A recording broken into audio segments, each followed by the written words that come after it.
네, 방금 소개받은 연세대 사학과에서 그 한국 중세사 고려 조선 전기를 강의하고 있는 도현철입니다. 저는 그 여말선초 또는 그 왕조 교체기 사회 변동기의 사상사 연구를 좀 해왔습니다. 좀 관련된 논문을 좀 썼습니다. 고려 후기는 그 원의 지배와 간섭을 받는 시기라고 얘기되는데, 그러한 시기에 당시를 대표할 수 있는 사상가들이 어떤 생각과 사상을 바탕으로 해서 행동을 했는가, 뭐 이런 점에 대해서 오늘 말씀드리려고 합니다.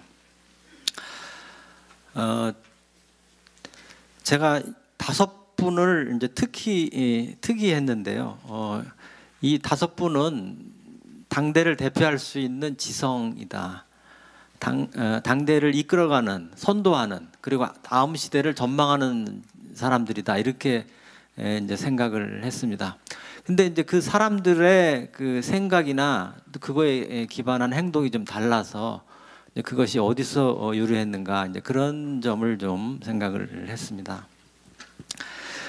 이재현, 권항공 또는 그 신예라는 세 분은 고려의 과거 합격자고, 그다음에 이곡 채라는 분은 그 고려뿐만 아니라 원나라 제과에도 이제 합격한 이제 그런 세 분이 되겠습니다. 당대를 대표하는 이 5분이 사상과 행동의 차이를 드러내는데 그 이유는 뭔가, 뭐 그런 점에 대해서 좀 생각을 했고, 그리고 그 당시에 그 최신의 사상 하면 성리학, 제가 오늘 말씀드릴 내용의 핵심 키워드는 성리학, 이렇게 말씀을 드릴 수 있겠습니다. 그래서 그러한 성리학을 이제 받아들여서 당시 고려 사회를 어떻게 변화시키려고 했고, 그 목표는 뭔가, 뭐 그런 점에 대해서 말씀드리려고 합니다. 목차는 대략 이런 내용입니다. 사실은 이 5분은 널리 알려진 인물들인데요. 최신의 연구 성과를 반영해서 보다 진전된 시각 또는 문제의식, 이것을 이제 말씀드리려고 합니다. 역사학은 인식론에 속하고 해석학에 속한다고 생각을 하고 있습니다. 그래서 항상 주어진 자료, 과거를 대상으로 하지만 문제의식을 달리하고 시각을 달리하면 새로운 해석과 이해가 나올 수 있는 건데, 결국은 현재적인 관점이 이제 투영될 수밖에 없고, 그런 의미에서 역사학이 미래학 뭐 이렇게 얘기를 하고 있는데, 그런 점을 반영을 해서 이렇게 말씀드리도록 하겠습니다. 이 가운데 이 권항공, 신예라는 분이 좀 독특합니다. 이 두 분은 당시 이제 원의 지배와 간섭을 받는데, 그 원 황제의 그 권능을 보다 더 높이 생각하는 사람, 고려 국왕과 원 황제의 그에 대해서 물론 둘 다 그 상하 위계가 있기 때문에 높이는 존재일 텐데요. 어디에 더 우선순위를 하느냐 했을 때, 권항공 신이라는 분은 원 황제의 권한을 인정을 하고 고려 국왕보다도 더 상위로서 이렇게 이해했던 사람, 그렇게 얘기를 할 수 있고, 그것은 결국은 당시 원 세계 문화에 압도된 게 아닌가 이렇게 생각을 해서 그 두 분이 좀 구분된다 이렇게 얘기를 할 수 있겠습니다. 나머지는 원과 고려의 관계 속에서도 고려 국가의 독자성, 고려 문화의 성격을 강조하려고 했던 그런 사람이다 이렇게 얘기할 수 있습니다. 제가 말씀을 드리는 과정에서 몇 가지 문제를 좀 생각해 봤습니다. 첫 번째 문제는 같은 시대 같은 사회에서 지식인의 생각과 행동이 달라지는 이유는 무엇인가. 제가 박사 논문은 고려말 조선 초기 이색 정도 전 사상 비교 연구였습니다. 왕조 교체기에 똑같은 시대에 똑같은 학교 또는 과거 시험을 받고 똑같은 그 지적 분위기가 있었는데, 한 사람은 왕조 유지하는 사람 쪽으로, 유지하는 쪽으로, 또 다른 사람은 왕조를 바꾸려고 하는 쪽으로 이렇게 갔다. 그 이유는 뭔가 이제 그런 점인데요. 이 시기의 경우도 이 5분은 모두 다 과거 합격자고 과거 시험의 기본 그 과목은 사서 5경인데 핵심은 사서입니다. 주자 사서 집주. 주자 사서 집주가 당대의 이제 선진 사상 새로운 학문인데 그걸 똑같이 이제 익혔고 자신의 신념으로도 생각을 했는데 행동이 달랐다. 어떤 사람은 원을 보다 위에 두는 입장에 쓰기도 하고 어떤 사람은 고려 국가의 독자성에 더 치중을 했다. 그 이유는 뭔가? 이런 생각은 사실은 우리 시대에도 뭐 같은 맥락에서 얘기를 할 수 있을 것 같습니다. 우리 시대의 남북 문제라든지 또는 주변 강대 국가의 어떤 국제 정세 속에서도 지식인들의 바라보는 현실 인식 이게 다양하고 있는 겁니다. 그 인식의 차이가 어디서 나오는 건지. 그래서 결국 그 인식의 차이에 대한 이해를 통해서 보다 더 어떤 통합, 화합의 가능성은 없는 건지.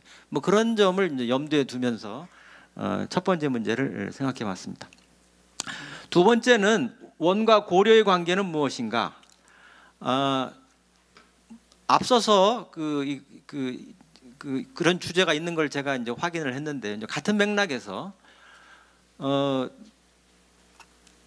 원과 고려의 관계에 대해서 그 학계의 연구가 다양합니다.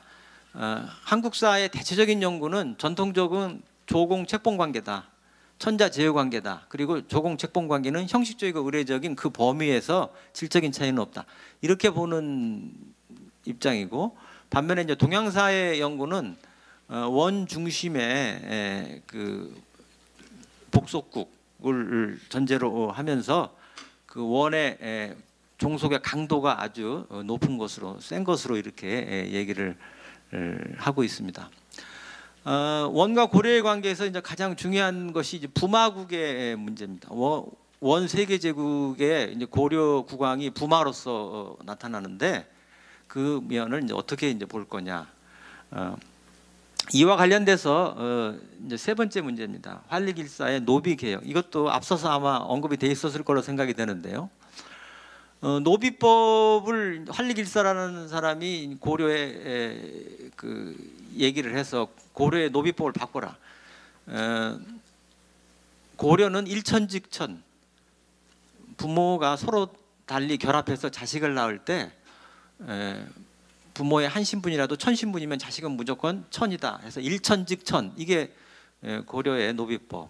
근데 중국은 일양직양, 부모 중에 한쪽이라도 양신분이 있으면 자식은 양신분. 그래서 인권 면에서 보면 결국은 그 중국이 보다 더 앞서갔다 이렇게 이제 얘기를 할 수도 있는 거죠. 결론적으로는 그 고려의 충렬함과 재상들이 이제 반대를 했습니다. 이 두 번째, 세 번째 문제와 이제 관련이 돼서 종래의 연구는 일국사적인 연구에서는 원의 어떤 간섭, 지배, 그거에 대해서 고려의 독자성, 자율성을 확보하는 과정으로서 이렇게 이제 설명을 해왔습니다.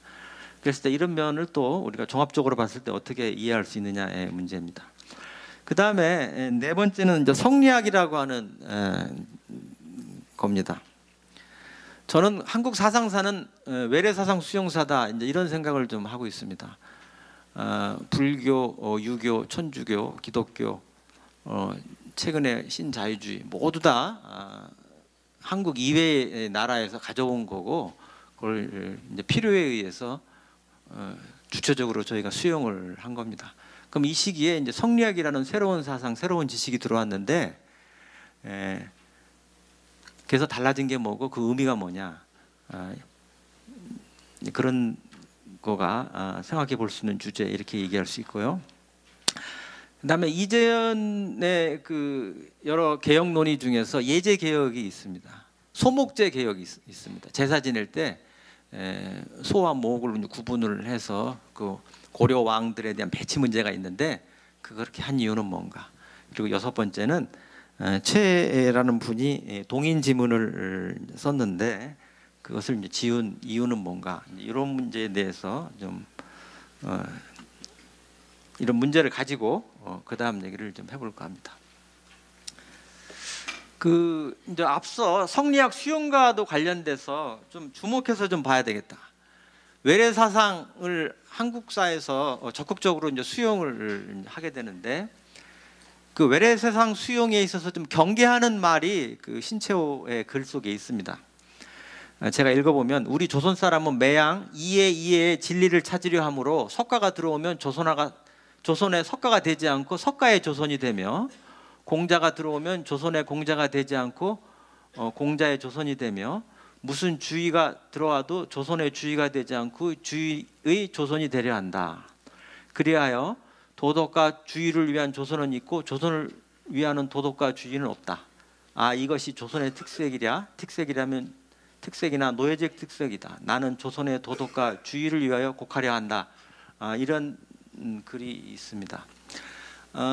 신채호는 민족주의 역사학자고 1910년 한일합방 식민지가 됐는데, 왜 우리나라가 식민지가 됐느냐, 어떤 주체적인 반성을 하는 과정에서 결국은 조선왕조의 유교가 가지고 있는 폐해를 깊게 생각을 하게 됐고, 결국은 외래 사상에 대한 어떤 주체성의 결여, 그리고 독창성이 있는 한국 사상의 부족, 이런 걸 제기했던 것 같습니다.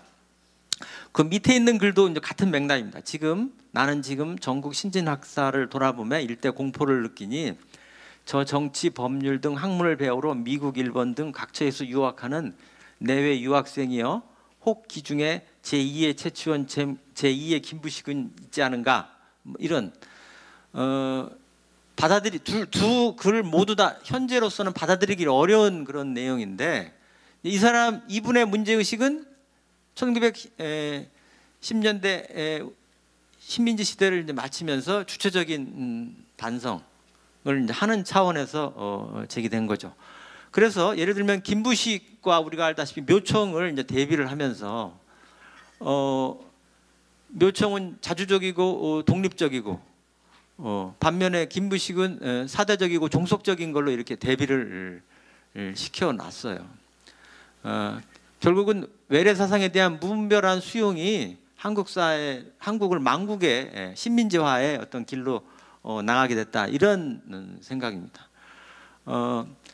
결국은 국가나 민족체를 형식으로 하는 나라가 5,000년 이상 이렇게 쭉 지속되어 왔는데, 지속될 수 있었던 힘은 뭐고, 또는 식민지를 당하게 된 이유는 뭔가, 이런 생각을 하게 되는 거죠.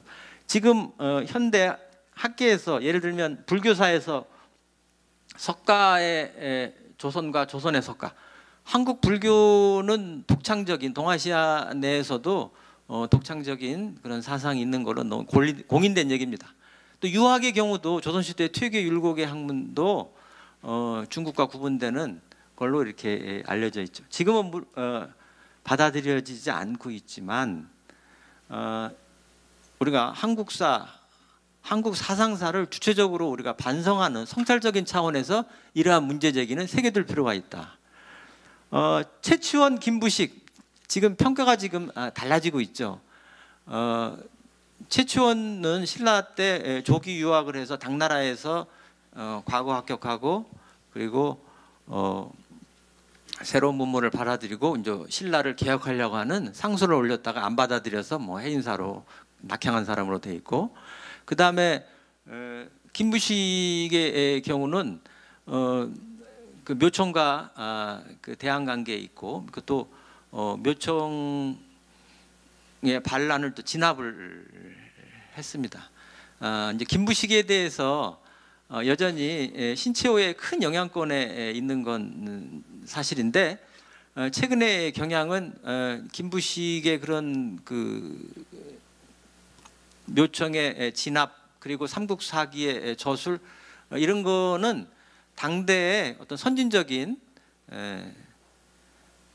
흐름을 이제 반영해서 나타나는 거다, 이렇게 좀 달리 이제 보려고 하는 이제 경향이 있습니다. 예를 들면 김부식이 당시 이제 송대에 그 사신으로 이제 가게 됩니다. 그런데 그때 송대는 흠종이라는 분이 이제 황제인데 그분이 도술에 많이 빠져 있었던 시기죠. 우리가 알다시피 송대는 그 문치국가하고 이 북방의 이민족들이 나는 시대입니다. 서하라든지 거란 요나라 또는 여진족 금나라 여러 북방 민족들이 이제 중국을 이제 공격하려고 하는 그런 시기. 정강의 변이라는 게 있습니다. 흠중이 그 금나라 여진족에게 결국은 납치를 당하는 사건. 그래서 수도를 북쪽에서 남쪽으로 옮겨 남성이 된 그런 시기 이렇게 얘기를 하는데 어쨌든 그런 시기에 이제 흠중은 도교. 그래서 도술로서 이민족을 막아낸다. 상당히 이제 비합리적이고 상식적으로 납득하기 어려운 뭐 그런 경우죠. 이제 그런 것을 이제 보고 온 이제 김부식 이제 귀국하고 와서 묘총이라는 사람이 이제 도교, 민간신앙 또는 불교 숙려적인 성격 이렇게 여러 가지 생각을 이제 견지하면서도 수도를 평양으로 옮기고 금나라를 정벌하고 뭐 칭제 권원, 황제라고 칭한다. 뭐 이렇게 하는 것들이 이제 비합리적인 걸로 이렇게 이제 보는 거고, 그래서는 안 되겠다. 이제 그런 해서 김부식은 유교적인 합리 사관을 이제 바탕으로 해서 모청의 난을 진압을 하려고 했고, 유교적인 국가를 만들려고 그랬다. 이제 그렇게 이제 얘기를 하면서 이제 새롭게 이제 보려고를 하고는 있습니다만 여전히 김부식은 크게 보면 묘청과 대비가 돼서 긍정적이지만은 못하다 이런 생각을 이렇게 합니다. 앞으로 연구가 이제 기대가 되는데 어쨌든 신채호의 문제 의식은 이제 그런 거였다. 외래 문물성을 무분별하게 받아들이지 말고 주체적으로 수용해야 되겠다. 이렇게 생각을 한 것 같습니다. 이제 이런 점을 염두에 두면서 고려오기 성리학 수용의 문제도 이제 바라볼 필요가 있다. 이런 말씀을 드리고요. 또 하나는 최근에 그 노학자의 그 연구 성과를 제가 하나 소개를 하면 한국 역사 5,000년에는 두 개의 문명 전환의 터닝 포인트가 있다. 전환점이 있다. 이렇게 말씀을 하세요. 한국이라는 나라는 이 동아시아 중에서도 이제 변방이고 반도국이고 그래서 처음부터 독창적이고 창의적인 문화를 만들기는 어렵다. 결국은 대륙이나 또는 해양에서 선진 문화를 받아들이고 그걸 바탕으로 해서 새로운 뭔가를 만들어내는 그런 형식을 취한다. 첫 번째 터닝 포인트는 중국 한나라의 그 사군의 설치 그리고 유교 문화, 한자 문화의 도입, 그걸 통해서 동아시아 최첨단의 그 황하 문명이 이제 들어오게 되고 그거에 입각한 독자적인 문화 건설 그리고 그거의 기결점이 소중화 이렇게 말씀을 하세요. 두 번째 전환점은 19세기 말 20세기 초에 서양의 근대 자본주의, 제국주의의 도입, 그걸 통해서 전면적인 근대화 자본주의와 이제 그걸 통한 근대 국가 건설 이렇게 크게 문명 전환의 계기를 이렇게 마련을 하고 생각하고 계십니다. 근데 재미있는 지적은 처음에 한나라로부터 유교 문화, 한자 문화를 이제 받아들이는데 결국은 사군이라고 하는 신민지와 유사한 형태의 한나라의 지배가 있었다는 거죠. 그 지배를 통해서 유교 문화, 한자 문화가 들어왔다. 그리고 그런 사군에서부터 벗어나는 것, 한나라로부터 이 지배로부터의 벗어나는 어떤 새로운 국가 건설, 그것을 생각하게 되는데 그 모델은 결국은 신민지 봉국, 신민지와 유사한 결국 한나라의 정치 체제 또는 사상 문화, 결국은 중앙 집권 체제와 유교 문화, 그것을 본받으면서 그거에 입각한 새로운 국가 건설. 그래서 우리가 신라, 고려, 조선은 일관되게 중앙 집권 체제를 지향하고 그리고 유교 문화를 지향해 가는 겁니다. 그걸 통해서 선진적인 것을 이제 받아들이면서 한국에 맞는 문화를 만들어내고 정치 체제를 만들어내고 그것의 기결점이 조선 후기의 소중화로 이어진다. 이렇게. 근데 이유는 19세기 말 20세기 초에는 서구 문명, 일단 1876년에 일본과 강화도 조약을 맺게 되고 자본주의가 이렇게 들어옵니다. 그리고 여러 나라과 통상 조약을 맺습니다. 갑신정변 갑오경장 또는 갑오농민 전쟁으로 이어지는 근대화 노력을 했지만 결국 식민지화됐고, 일본의 식민지를 통해서 자본주의, 근대적인 것들이 들어오게 이제 되는 거죠. 그래서 식민지 치하에 이제 새로운 국가 건설을 이제 지향해 나가는데, 어떤 국가를 건설할 거냐?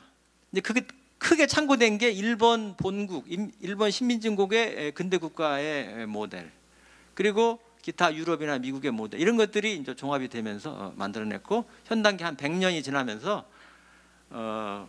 근대 국가 또는 자본주의 국가로서 선진 국가의 일원으로서 이렇게 나가고 있다.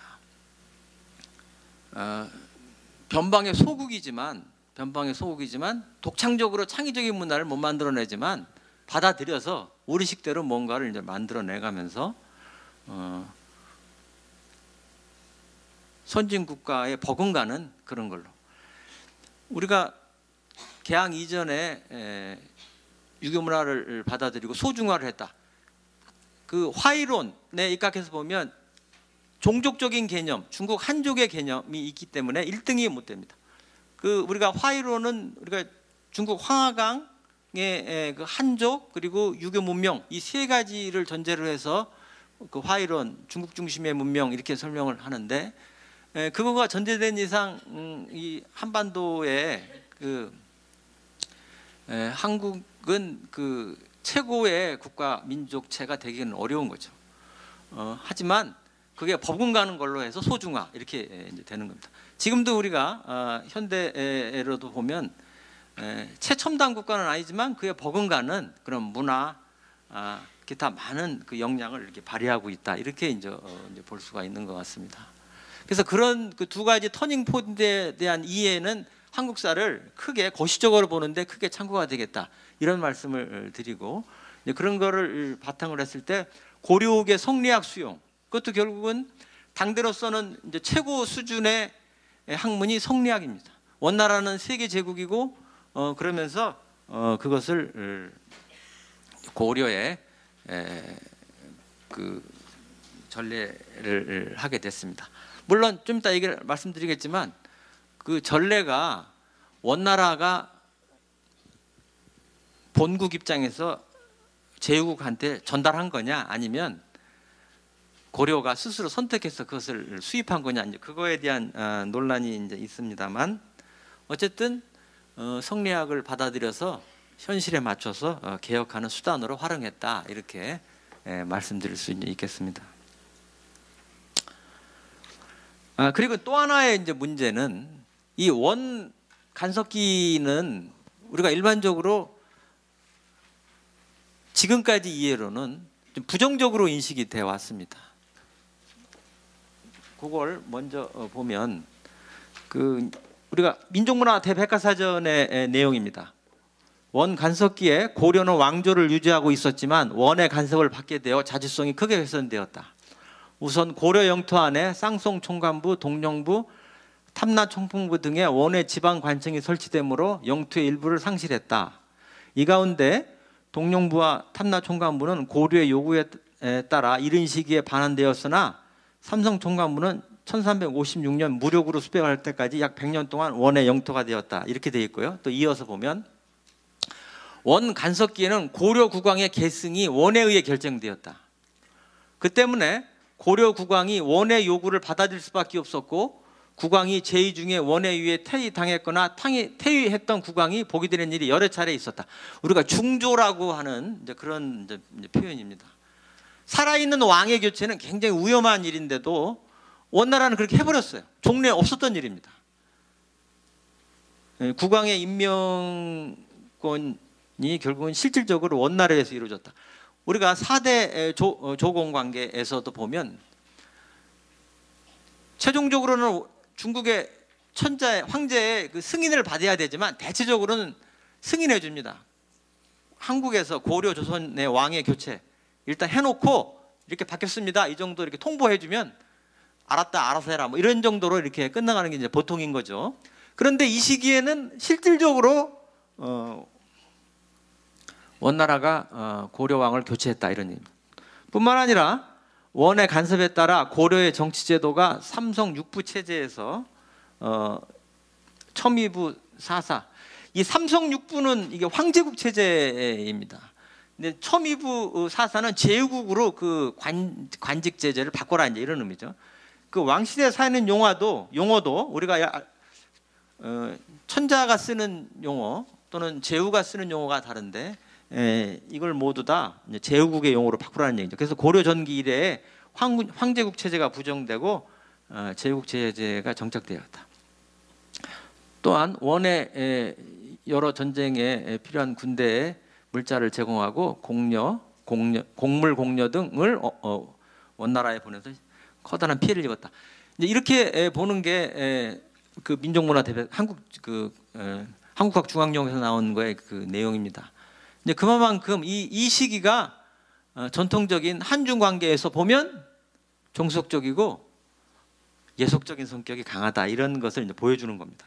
그런데 당대 사람들을 한번 보겠습니다. 지금 당대를 대표하는 지성인들의 얘기입니다. 세조 쿠빌라이죠. 세조가 이미 사해를 통일하고 나서 단아한 선비를 등용하였으므로 헌정과 문물이 모두 중화의 옛 모습을 회복했다 이렇게 됐어요. 원나라는 유목민이고 북방민입니다. 그런데 이들은 그 중국화 정책을 써서 중국의 정통 왕조의 일원으로 이제 참여를 하는 거죠. 중국의 그 정통 왕조는 은나라 역사 시대 처음인 은나라로서부터 청나라까지인데 모두 다 일자 왕조입니다. 그 황제국의 그런 표현으로서 그렇게 되는데 원나라도 이제 거기에 해당이 된다 이런 그 얘기를 하고요. 그 다음에 나라에서는 원나라를 섬기고 나서 걱정이 없고 마을에는 집들이 줄비하여 행인의 왕래가 끊이지 않았다. 인구는 날로 늘고 들은 날로 개간되어 소금이 많은 땅으로 논을 만들고 황무지는 밭으로 경작하니 그 어찌 번성해짐이 아니겠는가. 다행히 번성한 시기를 만나 천하 같은 문자를 쓰게 되어 한자를 쓰게 됐다는 얘기죠. 집마다 정주의 책을 갖고 성리학을 읽으며 교화의 도가 갖춰졌다. 굉장히 긍정적으로 이렇게 보고 있습니다. 그 다음도 보겠습니다. 이제 채라는 분도 지금 원이 위에 있어서 지극한 인과 풍성한 덕을 베풀어 천하를 기르고 있으며 고려는 첫 번째로 기부하여 대대로 혼인하였고 엄격한 법도를 잘 지켜 상하가 서로 즐거워하며 변경과 조그만 경계도 없고 풍년이 드니 실로 천만년에 오는 태평성대다 이렇게 얘기를 했어요. 당대의 최고 지성인들, 지식인들은 원과 고려의 관계에서 봤을 때 태평성대다. 이 곡은 원은 무력으로 중국을 통일했지만 이제는 문화라서 사회를 다스린다.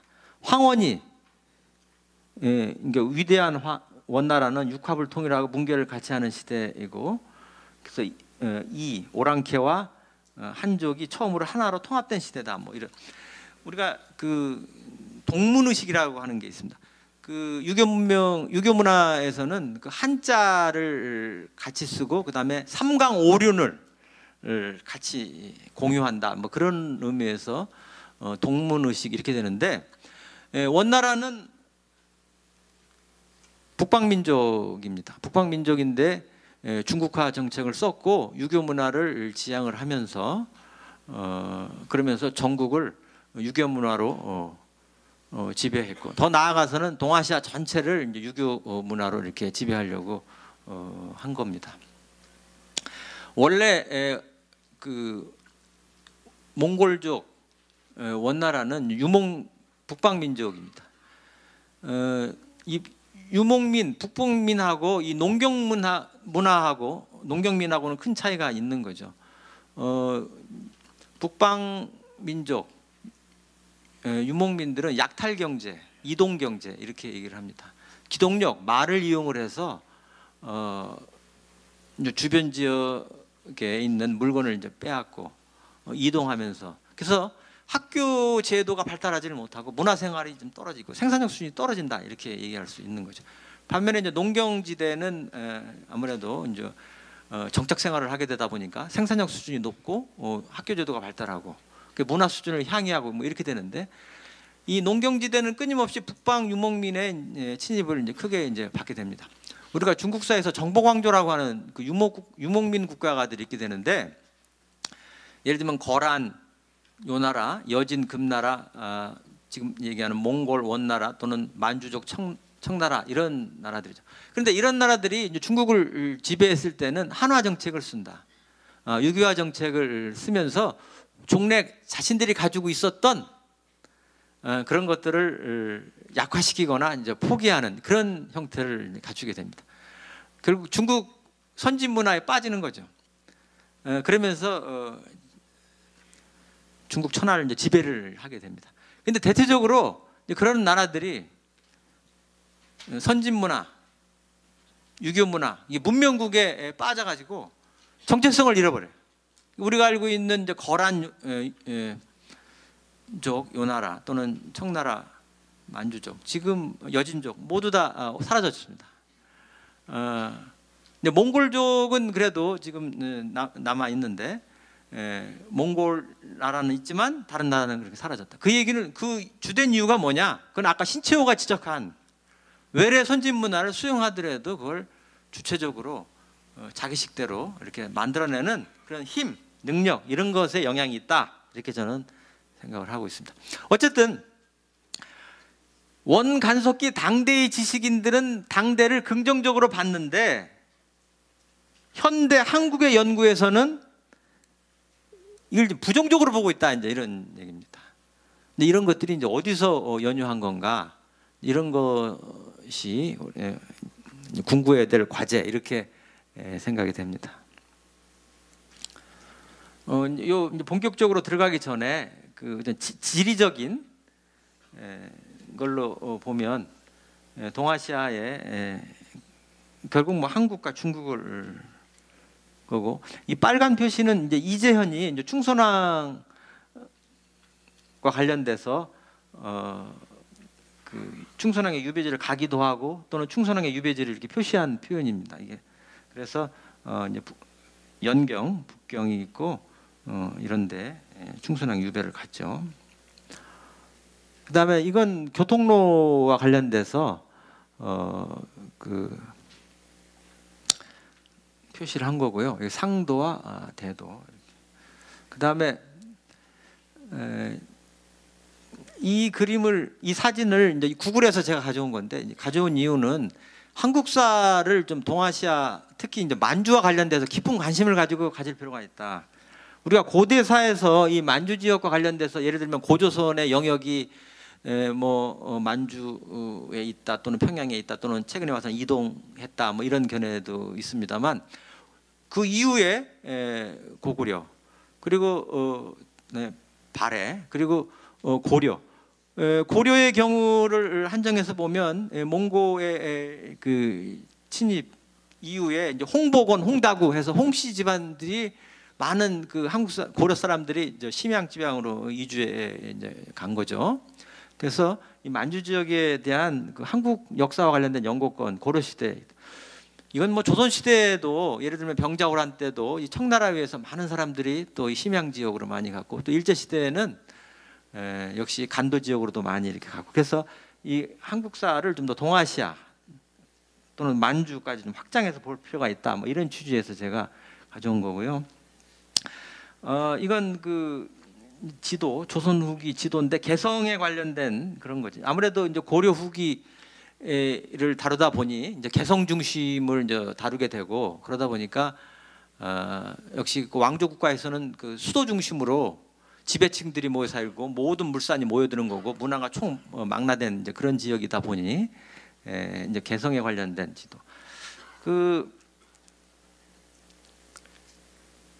특히 이제 주목되는 지역이 강화도의 그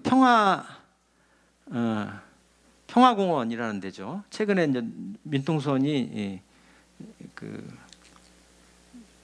풀려서 이쪽으로 관광할 수 있도록. 그래서 여기서 이제 맑은 날이면 이 이제 개성의 송악산이 이제 보이기 때문에 한번 가져와 봤습니다. 다시 한번 제가 보여드리겠습니다. 이건 그 뭐 널리 알려진 그림입니다. 조선 후기에 그 송도 송악산을 그린. 이게 이제 만월대고 양쪽에 시가지가 있는 거죠. 그래서 여기는 지금 우리가 예전에 개성 1일 답사 이제 그럴 때 그 갔던 곳이죠. 그래서 이 근처에서 식사도 하고 뭐 한옥마을이 되겠죠. 시전거리, 예를 들면 서울의 그 종로의 그 시전거리와 이제 같은 맥락으로 이렇게 볼 수 있는 것 같습니다. 그리고 이 송악산 그 임신한 여성이 머리를 풀고 있는 상이다 이렇게 이제 알려져 있죠. 그 이 박물관 입구에도 이 송악산에 가는 사진이 있는 걸 제가 봤습니다. 이 남대문에서 그 송악산 쪽 만월대 쪽으로 바라봤을 때 이제 그림이고요. 이건 더 좀 가까이 이제 만월대고 여기가 이 그림은 뭐 널리 알려져 있는 거고. 이 송악산을 뒤로 하고 개성 시대를 이제 바라봤을 때 이런 모습이다. 이제 왼쪽에 보면 그래서 이제 이게 이제 항상 제가 생각하는 건데요. 그 고려 시대 이제 파한집이나 목은집에 보면 10만 호로 되어 있습니다. 개성 10만 호. 10만 호면 한 50만 명 뭐 이렇게 생각할 수 있는데 지금 인구는 한 40만 뭐 전후 이렇게 얘기를 제가 들었습니다. 그 역시 제국의 수도는 넓은 평지에 그다음에 이제 풍수지리적인 위치 뭐 이런 거가 고려되는 것으로 이렇게 생각이 되는데 분지가 많고 낮은 산이 많다. 그래서 좀 제국의 수도로서는 조금 부족한 느낌이 있다 이런 생각을 합니다. 이게 그리고 이건 그 왕릉입니다. 고려의 왕릉. 우리가 조선 왕릉은 아무래도 수도 서울 근처에 이렇게 있고 잘 보존이 돼 있죠. 특히 그 정자각이 있어서 서로 이제 대비돼서 설명이 되는데 이 고려 시대의 그 개성 주변에 이 만수산 근처 뭐 이렇게 제가 봤는데요. 이렇게 흩어져 있습니다. 관리 보존이 조금 잘 안 돼 있다 이런 걸 알 수가 있죠. 이 문인상, 무인상 이렇게 돼 있는데 이런 것들도 좀 이 민족 문화를 생각해 보면 개선돼야 될 부분 이렇게 생각할 수 있겠습니다.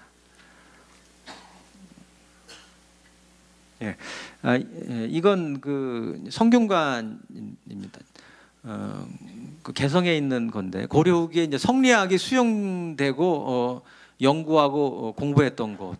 그 여기에는 이색, 정도전, 정몽주 뭐 이런 사람들이 있었고 그래서 조선 시대 성리학 시대를 열어갔었던 중요한 학문 연구를 했던 곳이다 이렇게 얘기를 할 수 있습니다. 이게 조금 순서가 바뀌었는데요. 이 공민왕릉입니다. 그래서 이 공민왕릉은 이 정자각이 있어서 이게 조선 왕조의 그 왕릉의 어떤 원형적인 형태를 이제 갖추고 있죠. 고려 시대는 이제 불교 국가고 그래서 왕릉 주위에는 이제 사찰이 있어서 그 왕릉을 관리 보존 이렇게 돼 있는데 조선 왕조 들어서 이제 정자각을 만들어서 이걸 이런 형태를 티아드로 이렇게 이제 돼 있습니다. 그래서 공민왕릉은 잘 보존이 돼 있는데 앞서 본 다른 왕릉은 그렇게 보존이 되지 못하다 이렇게 얘기할 수 있네요. 그 특이한 것은 역시 그 이 왕릉을 뒤로 하고 정면을 봤을 때 요 이게 도로고 이게 이제 버스가 있는 건데 이게 아주 좀 뾰족하게 높이 나 있습니다. 이 자리가 명당 자리라고 그러는데 갔을 때는 좀 답답한 느낌을 줬습니다. 그래서 이것들이 좀 기억에 남아서 이렇게 소개를 했습니다. 어쨌든 대략 이렇게 개성에 대한 어떤 시간적인 또는 공간적인 걸 염두에 두면서 앞서 제기한 말씀들에 대해서 보다 더 구체적으로 이제 얘기를 해보겠습니다. 이 시기 이제 지성을 설명할 때 핵심 키워드는 성리학이다. 북송대 만들어졌고 원으로부터 전래한 성리학 이렇게 얘기할 수 있습니다. 처음 성리학이 들어온 것은 고려인들이 원나라 과거 시험 제과에 응시하면서부터다 이렇게 얘기할 수 있습니다. 준비하는 과정에서 당시 원 제과의 응시 과목은 사서 오경, 주자의 그 주석이 달린 사서 오경 이렇게 돼 있어요. 핵심은 사서입니다. 왜냐하면 오경은 송대 주의 이전부터 있어 왔지만 사서 체제는 송나라 때 주의 주자에 와서 정돈된 형태로 만들어졌기 때문에 이제 그렇습니다. 이 과정에서 공부하는 과정에서 성리학을 익혔다. 합격자 명단은 한 10여 명 이렇게 이제 되고 이제 그 과정에서 그 과거 시험 답안지가 이제 유일하게 남아 있는 경우가 2곡입니다. 2곡. 좀 이따 설명을 하겠습니다. 그 다음에 이제 망권당을 통해서 이재현이 그 충선왕을 따라서 중국 영경에다 망권당이 이제 만들어지는데 그때 이제 원나라 학자들하고 이제 교류를 하면서 사서를 익혔다. 그 망권당에는 중국의 학자들하고 이제 교류를 하게 되는데 최근에 그 관심사는 그 원나라 학자들이 누구냐, 그 성격이 뭐냐 이겁니다. 그러니까 원나라 학문은 관학 성리학이냐 아니면 강남 성리학이냐를 좀 따지려고 하는 경향이 있는 것 같습니다. 왜냐하면 관학 성리학은 이건 그 체제 유지적인 원나라 북방민족이 견지하는 체제 유지적인, 그래서 그 명분에만 또는 실천적인 성격에만 강조를 두는 그런 학문, 그 수준이 떨어지는 학문이라는. 반면에 그 남송 때의 그 학문적 전통이 남아 있는 강남 성리학, 복건성을 중심으로 하는 지역이죠. 그게 주자의 그 전통이 남아 있는, 주자학의 전통이 남아 있는. 그랬을 때 이재현이 만난 학자들은 원나라 관리로서 학자인 그런 학자들이냐 아니면 강남 지역의 정통 주자학을 공부한 사람들이냐, 이런 논란이 있는 것 같습니다. 인적 구성으로 보면 학자들의 그 출신지를 보게 되면 망라가 돼 있다 이렇게 이제 볼 수가 있는데, 문제는 강남 출신이라도 높은 수준의 학문적인 그런 내용을 가지고 있는 사람을 통해서 높은 수준의 사상을 견지했느냐의 문제인데, 거기까지는 아직 연구가 이제 못 마치는 걸로 돼 있습니다. 어쨌든 고려는 원가의 이제 긴밀한 관계를 통해서 성리학을 이제 수용을 한다. 그런데 중국사 또는 원나라사 하시는 분들은 그 성리학 수용과 관련돼서 이건 원 제국을 유지하게 한 방편으로 고려의 성리학을 전락한 거다.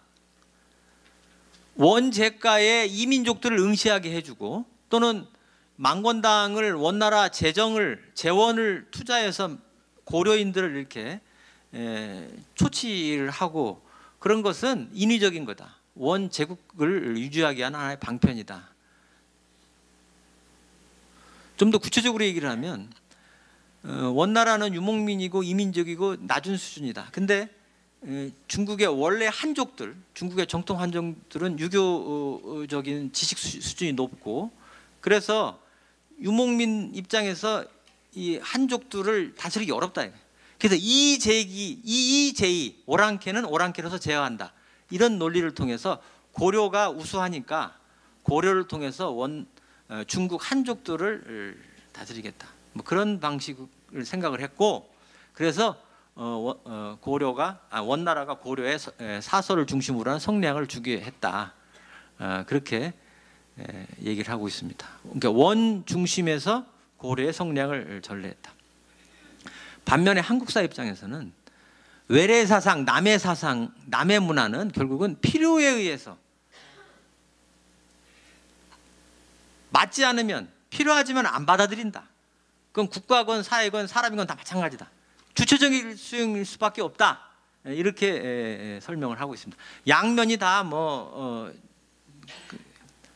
고려할 수 있는 그런 내용이다. 이렇게 이제 볼 수 있겠습니다. 어쨌든 원나라에서는 그랬고, 고려에서는 충무강 주기년에 과거 시험 과목에 사서 오경을 했습니다.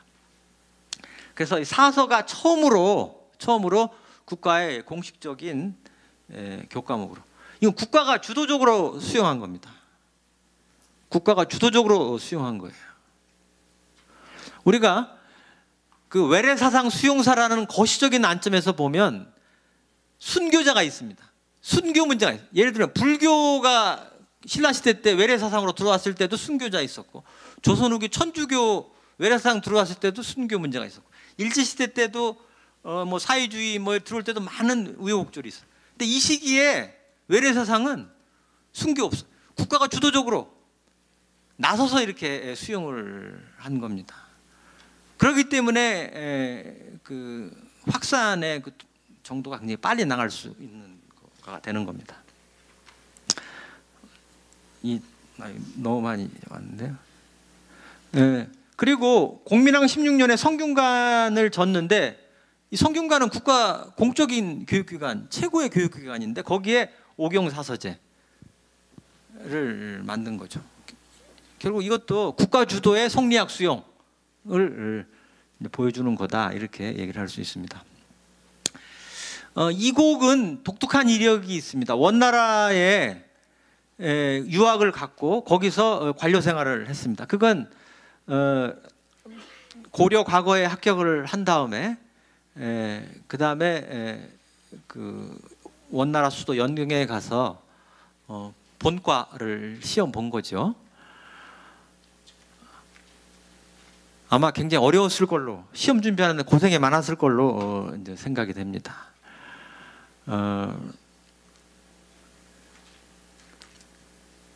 어쨌든 이곡은 원 유학과 원 관료 생활을 통해서 중국 한족 유학자와의 만남이 이루어지고 최신의 지식을 이제 수입을 하는데, 그 시험 합격된 해가 133년이고 그 해에 그 과거 시험 문제와 답안지가 어시책이라는 걸로 해서 고려 후기에 간행이 됩니다. 그리고 이제 그것이 남아 있어요. 거기에 보면 2갑 8명, 그래서 그러니까 1갑, 2갑, 3갑 이렇게 되어 있는데, 1갑은 몽골족만 3명 배당한 걸로 되어 있습니다. 거기에 이제 2갑인데, 그 2갑부터는 이제 중국인 한족과 기타 이민족인데, 그래서 전체로 보면 한 11등 정도 이렇게 생각이 됩니다. 그래서 상당히 우수한 성적이다.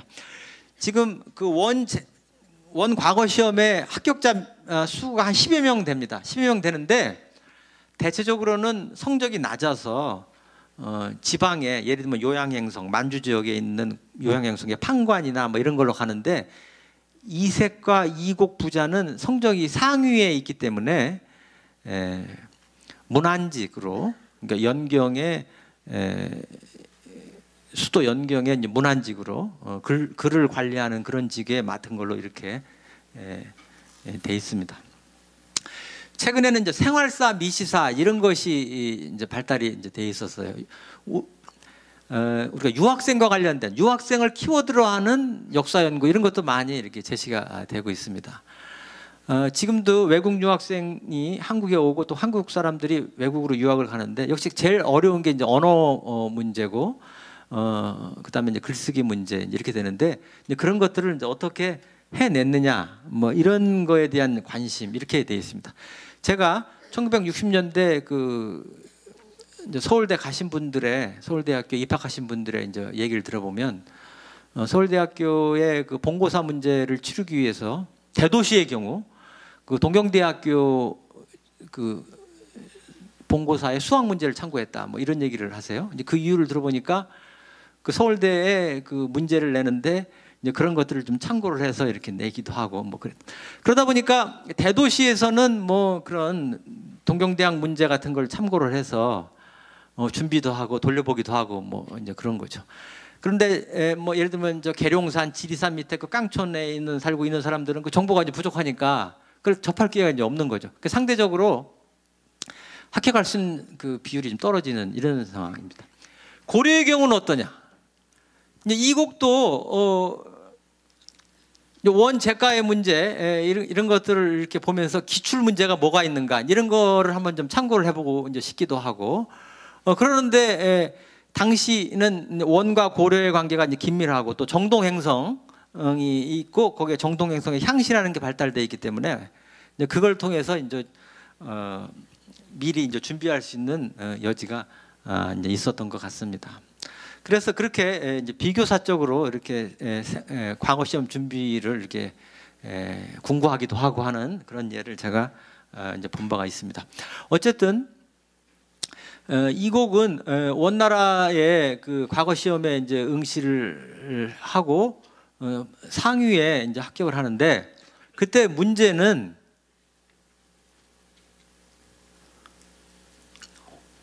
원나라 황제의 그 정치의 도를 물어보는 그런 거였습니다. 우리가 과거 시험은 1차, 2차, 3차 이렇게 되는데, 그 3차는 대책문을 낸다고 돼 있고 당대의 현안 문제를 물어보는 걸로 돼 있어요. 그래서 2차까지는 최종 합격자 50명을 정하고 3차에서는 순위만 정한다, 이제 이렇게 돼 있습니다. 조선시대의 경우는 1등은 뭐 종 6품까지도 이렇게 봤는데, 꼴찌 하위 합격자는 대기자로 돼 있어가지고 언제 임용될지 모르는 이제 그런 상황이다, 이렇게 돼 있는데, 아마 중국도 아마 그런 경우가 많았던 걸로 이렇게 생각을 하고 있는데요. 어쨌든 당시 그 대책은 현안 문제를 물어보는데, 당시 원나라 황제는 굉장히 많이 그 권력 싸움에 희생이 돼가지고 죄의 기간이 굉장히 길지 않습니다. 그러다 보니까 원나라 제가의 문제는 대책문으로서 현안 문제는 어떤 게 이상군주고 어떻게 해야 올바른 정치, 바른 정치를 해야 되는가, 이런 것을 질문하는 거예요. 그래서 그 중국의 역대 국왕 중에 황, 제, 왕, 패, 이것을 구분해서 설명해보고 어떻게 하면 이상군주가 될 수 있겠느냐라는 것을 질문하는 문제였어요. 그거에 대한 이 곡의 답변은 뭐냐? 황제, 우리가 맹자에 보면 왕도와 패도가 있는데, 이제 그걸 이제 묶어서 왕도와 패도 이렇게 설명을 하면서 이상적인 군주가 되려면 경공부를 해야 된다, 이렇게 얘기를 했습니다. 그런데 이 문제 가운데 그 소광절, 우리가 송대 성리학에서 상수하게 유명한 사람이 소광절인데, 이 소옹에 관한 그 내용이 있습니다, 문제에. 근데 그걸 못 찾아냈어요. 소옹에 대한 답변이 없습니다. 제가 1등 답안을 봤는데요, 그 1등 답안 이제라는 중국 한족이 1등을 했는데, 거기에는 소옹에 관련된 언급이 이제 있습니다. 그래서 결국은 소옹에 대한 이해의 차이, 이런 거를 통해서 순위가 정해졌다라는 것을 우리가 알 수가 있었습니다. 어쨌든 이 곡의 이러한 답안지를 통해서 이 성리학의 핵심이 될 수 있는 군주수신론, 경, 그리고 사서오경에 대한 기록들, 이런 것들을 남기게 됐고, 그래서 후학들은 이걸 이제 본받게 된다. 우리가 조선왕조는 과거 시험이 있고 대책문이 있습니다. 결국은 기출 문제를 참고하게 되는데, 가장 앞부분에 있는 게 바로 이제 이 곡의 이 답안지가 되는 겁니다. 그래서 이런 것들이 크게 이제 활용이 되고 있었다, 이렇게 얘기할 수 있겠습니다. 제가 이 사서오경 이 부분을 조금 더 말씀드리고 싶은데요, 같은 시대에 같은 지적 분위기에서 사상과 행동이 다르다. 왜 다른가? 이제 그런 점과 관련이 돼서 최근에 제가 이제 느끼는 건 이 지행 합일이 굉장히 어렵구나. 대체적으로 그 많은 우리가 지식을 가지고 있고 어떻게 사는 게 의미 있는 삶이고 또 어떻게 살아야 되겠다, 그거에 대해서 느끼는 바가 다 있는데, 실제 이제 구체적인 문제에 부딪히게 되면 그 자기가 알고 있는 지식이나 신념에 반하는 행동을 많이 하는 것 같습니다. 그래서 결국은 그 자기가 옳다고 생각하는 이제 그런 지식, 생각, 이런 거에 따라서 행동하는 거, 이런 게 참 쉽지 않구나, 이제 이런 생각을 하게 되는데요. 결국 인식론의 문제다, 이런 생각을 저는 하고 있고, 어쨌든 논리적으로 봤을 때 행동에는 생각이 있고 사상이 있다. 물론 우발적으로 뭐 그런 경우가 있을 수 있겠지만 그래도 무언가는 연관관계가 있다, 이렇게 저는 생각을 하고 있습니다. 이 시기에 새로운 지식 사상은 사소경이다.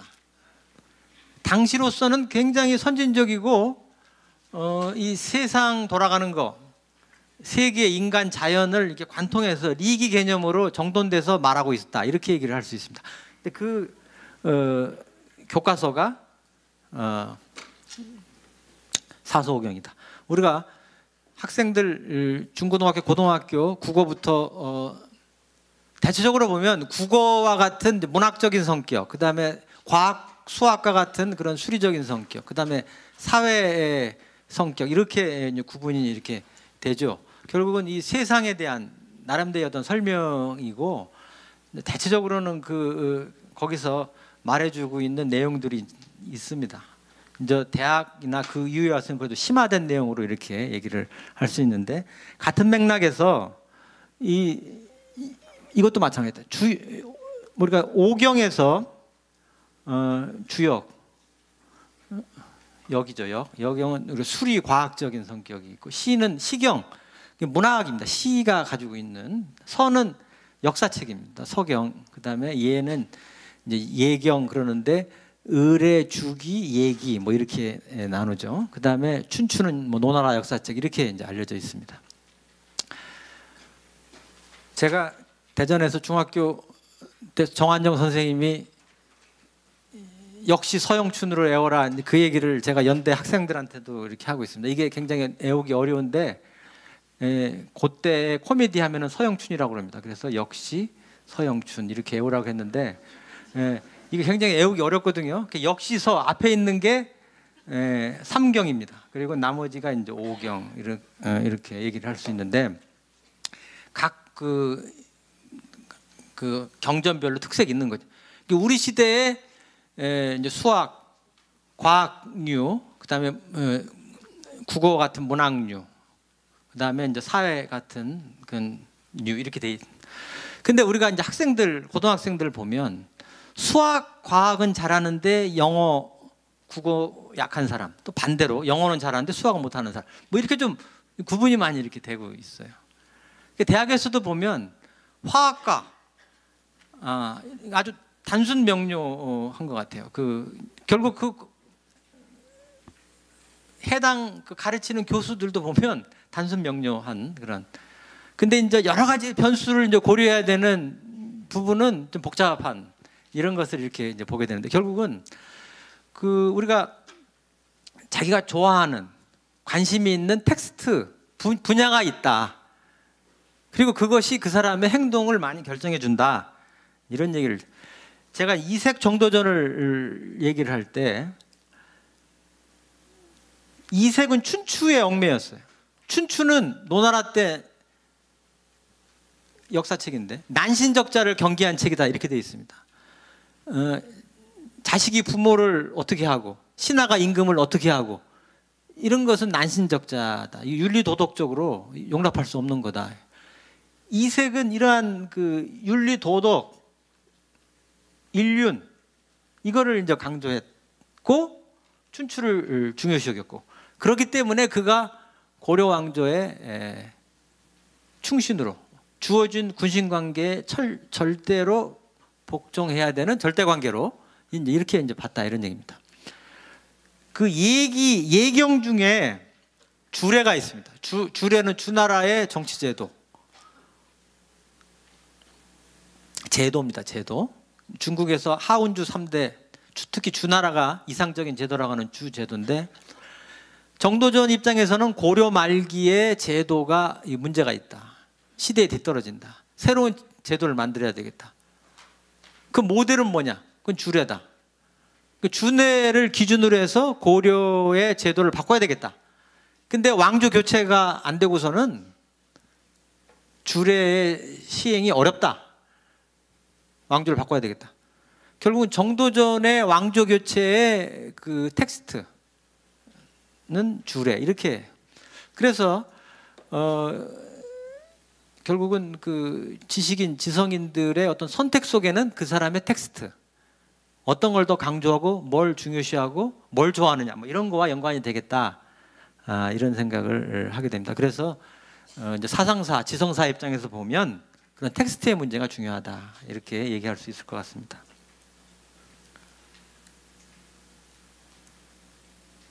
그다음에 이제 성리학의 그 내용과 관련돼서는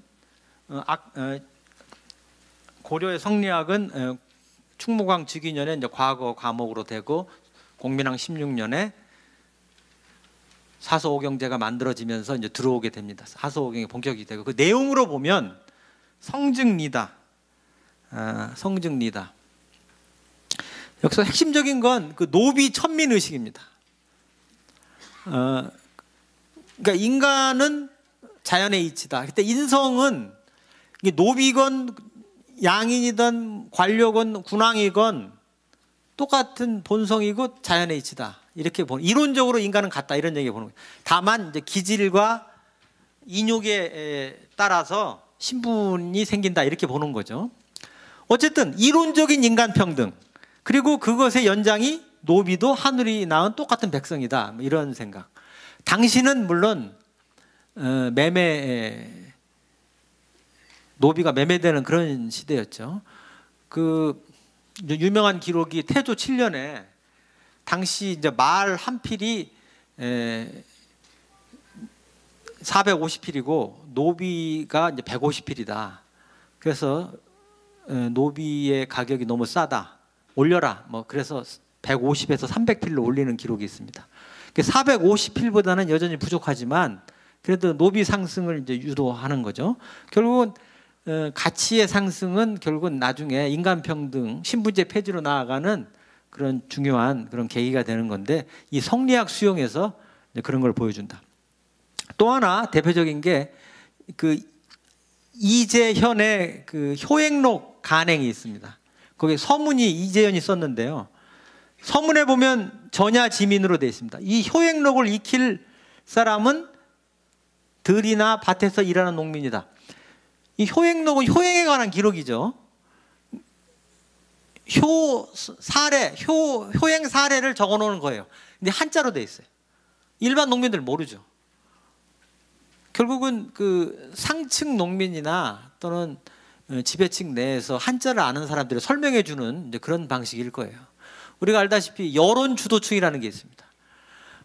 어딜 가나 그 얘기를 먼저 꺼내고 이제 이끌어가는 그런 사람이 있죠. 그것이 이제 그 생각들이 이제 확산돼 가고 그러면서 생각이 이제 넓어지고 깊어지고 이제 이런 과정을 이렇게 걷게 되는데 이 시기 그 효행록이라는 책 속에 전야지민이 이제 들어간 거. 다시 말해서 일반 농민들도 윤리교화의 대상이다. 이것이 아주 큰 진전으로 이렇게 보여집니다. 그러면 그 이전에 어땠느냐? 그 이전에는 예를 들면 고려 초기만 하더라도 교화의 방식이 정표 정책, 그러니까 그 마을 입구에 효행을 선행한 사례를 이렇게 표시하기 위해서 뭐 문을 만들기도 하고 또는 표시를 두기도 하고 그럽니다. 또 하나의 방식은 외제적인 강제입니다. 강한 처벌을 통해서 제지하는 방법 또는 이끌어가는 방법입니다. 우리가 눈높이 교육이라는 게 있습니다. 갓난아기 아주 어린 아이에게 뭐 윤리, 도덕, 효, 충 이런 거 설명하기 어렵습니다. 또는 애가 예를 들면 그 이렇게 뜨거운 불로 엉금엉금 기어가는데 일일이 설명해가면서 뭐 그 뜨거우니까 가지 마라 이렇게 못합니다. 빨리 못 가게끔 막아야 되는 거죠. 그 낮은 수준의 아주 그 어린 아이들에게는 결국은 좀 강하게 해서 못하게끔 막아주는 거죠. 다만 중학교, 고등학교, 대학교 이렇게 갈수록 나이가 들을수록 이제 설득을 하고 설명을 해서 이해를 구하고 그래서 그러면 안 된다 이렇게 이제 하는 거죠. 그 눈높이 교육 이렇게 얘기할 수 있는데 일반 농민을 대상으로 책 간행의 서문을 쓰면서 교화의 대상이다 이렇게 이제 봤다라는 거예요. 그 이전까지 신분제 사회 왕조 국가에서는 이 농민들이나 하층민들은 교화의 대상으로서 낮게 보고 강압적으로 엄벌주의 이거에 있었는데 이제 와서는 교화의 수단. 결국 우리가 조금 지나면 세종 때 한글 창제가 있게 되는데 그 이제 배경에는 여기서부터 이 성리학 초기 수용 단계서부터 그런 싹이 있었다 이렇게 얘기를 할 수가 있습니다. 그 다음에 그 성리학은 뭐 군자를 지향을 하고 천리와 인욕을 구분을 합니다. 이분법적인 사고예요. 모든 사물 현상을 천리냐 인욕이냐 딱 구분해 놓고 천리를 쫓고 인욕을 제거해라 뭐 이런 방식이죠. 이분법적 사고입니다. 더 세게 얘기하면 흑백 논리에 가깝다 이렇게 해석인의 존재를 인정하지 않는다. 그게 부정적으로 작용하면 우리가 타협의 여지가 없을 수 있는 여지가 있다. 조선 후기에 우리가 당쟁으로 이제 알려져 있는 붕당 정치. 하지만 그것이 사약 정치로까지도 나가게 되고 상대방의 존재를 인정하지 않는 시대로 이렇게 나가게 되는데 그게 부정적인 측면으로 얘기를 할 수 있는데 어쨌든 인격적 완성도가 높은 사람들을 추구해 나간다. 그래서 천리를 버리고 인욕을 제거하는. 그리고 그 방법 중에 하나가 경이다. 앞서 이곡이 군주 수신론으로 경을 해야 된다. 이제 그와 이제 같은 맥락에서 경을. 그리고 군주 성악. 임금은 성인이 돼야 된다. 우리가 국왕에 대한 정당화 논리를 얘기할 때 고대의 왕권은 천손의식, 하늘의 자손의식이다. 단군에 관련된 얘기도 환웅, 환인에서 하늘에 내려왔다는 혈연적으로 연결됐다는 얘기. 삼국시대의 그 삼국의 그 국왕의 탄생설화 이렇게 보면 하늘에 내려온 혈연의식과 관련된. 근데 중세는 어떠냐? 천명의식이에요. 하늘의 명을 받았다. 궁예와 왕건 관계 속에서 보면 왕건이 궁예를 제거할 때 결국은 천명을 가지고 얘기합니다. 궁예가 사람을 많이 죽여서 천명이 떠났다. 천인이 공로한다 이렇게 돼 있어요. 그리고 왕건은 하늘의 명을 받았다. 그런데 그 하늘의 명을 받았다라는 것을 증명해 줘야 되는데 처음에는 군사적인 무력이 동원됐을 것 같은데 나중에는 이것을 증명해 줄 필요가 있었고 그러려면 성인, 인격적 완성도가 높은 사람이 결국은 군주가 되는 거다. 그래서 자연인인 국왕을 교육을 해서 성인이 되게끔 하는 게 군주 성악론입니다. 그 성리학의 이제 큰 특징 이렇게 얘기를 할 수 있어요. 고려 초기에는 성악론 이런 말이 안 나옵니다. 군주는 수신해야 된다 이런 말은 나오는데 천재지변이 나오면 군주는 부지런하고 스스로 자숙하고 뭐 이런 거는 해야 된다고 얘기는 하지만 학문해야 된다 이런 얘기는 안 나와요. 근데 성리학 때 나오는 거예요. 성리학 때. 그것은 왕조 국가에서 국왕은 세습의 군주다. 이건 불가피하다. 다만 자연인이다. 보통 사람이다. 그래서 공부, 교육을 받아야 된다. 군주 수신론이 처음으로 나오게 되고 그리고 그러려면 아예 어릴 때부터 맏아들을 세자로 정해서 교육시켜야 된다. 이것도 제가 또 많이 하는 얘기 중에 하나는 건국 초에 이성계가 왕이 될 때 나이가 58살입니다. 큰아들은 39 이방우고 제일 어린 아들이 이방석 11살이에요. 이성계는 제일 막내, 두 번째 부인의 막내 이방석의 뜻을 뒀어요. 보통 그렇게 된다고 그럽니다. 첫 번째 부인은 뭐 이미 죽었고 두 번째 부인의 이제 자식에게서 세자 왕위 계승을 시켜주려고 하는 건데 문제는 정도전이 동의를 했다라는 거예요. 정도전이 왜 동의를 했겠느냐? 그것은 정도전에 원대한 꿈이 있는 거다. 저는 그렇게 생각을 하고 있습니다. 가장 나이 어린 사람을 세자로 정해야 어려서부터 훈련을 시켜요. 교육을 시켜요. 때리기도 하고 달래기도 하고 그러는 과정에서 인품, 덕성 이것을 왕의 제목으로 만들고 그걸 통해서 조선 왕조가 오래오래 유지되기를 원하는 그런 차원에서 결국은 제일 나이 어린 애를 세자로 정했다. 거기에 찬성했다. 이렇게 생각을 하고 있습니다. 이제 물론 그것이 이제 문제가 돼서 이방원의 왕자의 난이 이제 벌어졌는데 어쨌든 성리학적인 사고에서 보면 교육을 시켜서 후천적으로 교육을 시켜서 성인이 만드는 성학론, 이게 이제 중요한 근거가 되고, 그래서 왕조가 유지되기를 지향을 한다. 그리고 이 유학은 이 공론 정치, 재상 정치 이렇게 됩니다. 유학은 한나라 당나라 때는 훈구학이고 송나라 때는 성리학이고 청나라 때는 뭐 우리가 알다시피 고증학인데 다 유학을 뿌리를 두고 있는데 기초는 춘추 전국시대 농경사회를 이제 기반으로 하고 있고, 어떻게 보면 지주들의 연합체로서의 성격이 있는다. 왜 그러냐면 노동력 확보가 중요하거든요. 농업은 토지와 연결시켜서 항상 묶어둘 필요가 있어. 그러다 보니까 오륜, 일륜을 만들어냈어요. 그리고 나갈 때는 반드시 고해야 돼요. 나갈 때는 반드시 이제 고해야 됩니다. 알리고 나가야 돼. 이제 그런 거와 이제 관련이 이제 되는 건데, 어쨌든 유학은 그런 지주 농경 사회의 어떤 지주의 학문과 연결이 되고, 그 지주인 사람이 관료가 되고, 그래서 국가를 운영해 가야 되고, 그러다 보니까 그들의 어떤 공론 이런 것이 이제 중요시 돼서 그것이 이제 재상 정치로 이어진다, 이렇게 얘기할 수 있습니다. 가장 큰 변화는, 성리학 수용을 통해서 가장 큰 변화는 제가 보기에는 인륜을 천리라고 했다라는 거예요. 이 효충 의식입니다. 사실은 우리가 효하는 게 충하는 거고 충하는 게 효하는 거하고 해서 널리 윤리 덕목으로 이렇게 익숙해 있지만, 이 고려 후기 성리학 이전과 이후가 다르다, 이렇게 생각을 하고 있습니다. 수묘라고 하는 게 있어요. 부모님이 이제 돌아가시면 이제 묘를 지키는 수묘, 여묘 뭐 이런 제도가 있는데, 고려 초기에는 그걸 간호를 시켰는가 봅니다. 그리고 그것을 성실히 수행한 간호들은 면천, 그래서 양인으로 승격을 시켜주는 이제 그런, 아마 그게 굉장히 힘든 일이기 때문에 그 공로를 인정해서 이제 간호들에게 면천을 이제 시켜주는 이제 그런 것 같아요. 근데 이 시기가 되면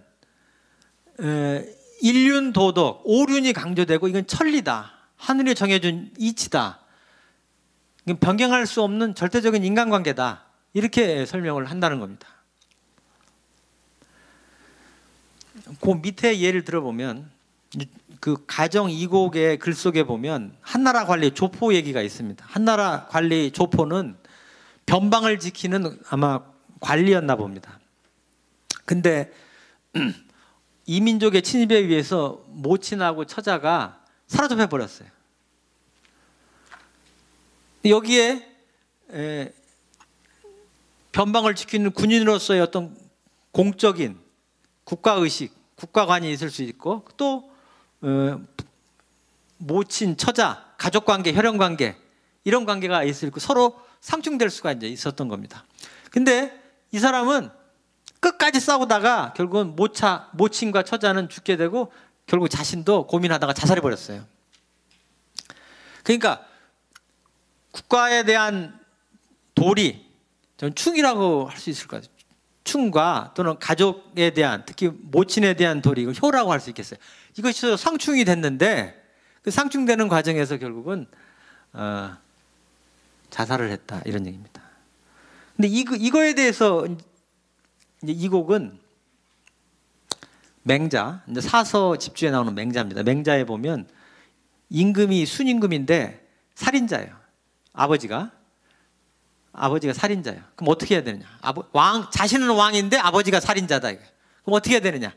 그럼 왕자리 때려치고 천하를 헌시적 버리듯이 그 해변가에서 즐겁게 살아야 된다. 뭐 이렇게 돼 있습니다.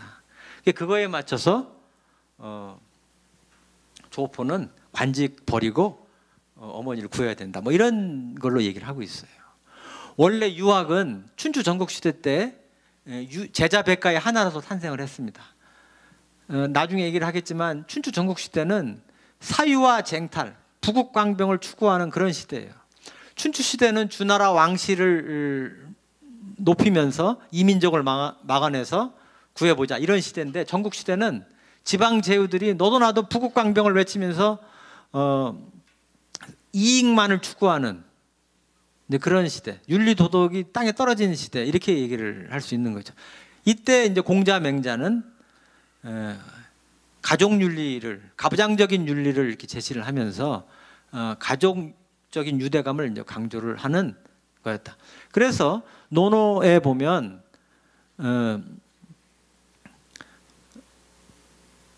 아버지가 양을 훔쳤는데 자식이 고발을 했죠. 그거에 대해서 공자는 비판을 합니다. 숨겨주는 거다.